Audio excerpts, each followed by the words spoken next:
right, so this week's question we're looking at, what were the causes that led the United States to war with Mexico in 1846? Now, do not write about the Texas Revolution. That happened 10 years prior. You're looking at what happened in 1846 that would cause the United States to go to war with Mexico.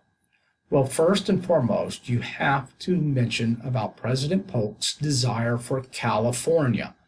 He wanted California. He made that promise when he ran for president.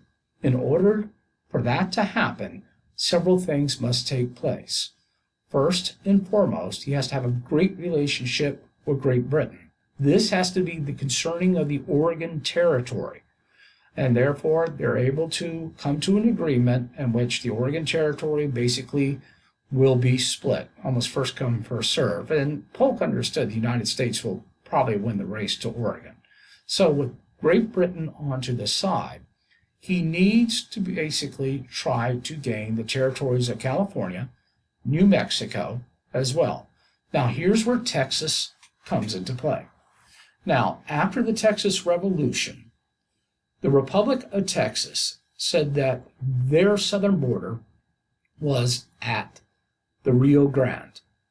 Now, the Mexican government said that the border was north of the Rio Grande, the Nueces River. That becomes very important. Now, Polk wants to pick a fight.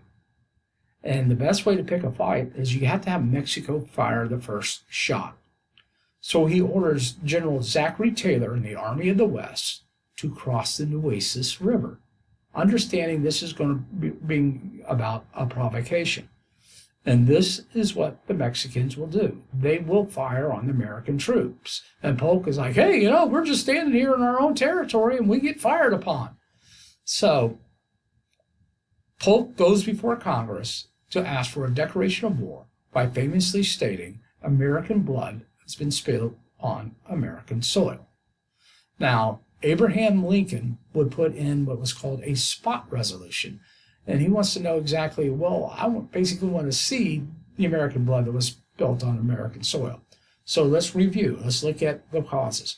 First, Polk's desire for California. And then second, most importantly, is that he gets an agreement with the British in order for securing the Oregon Territory. Once that is secure, he orders General Zachary Taylor to cross the Nueces River, which brings about the war. Okay? And as usual, you can have send me your discussion before Thursday at 4 p.m. I'll be more than happy to look at it and help you get to a better grade. Let's have a good week.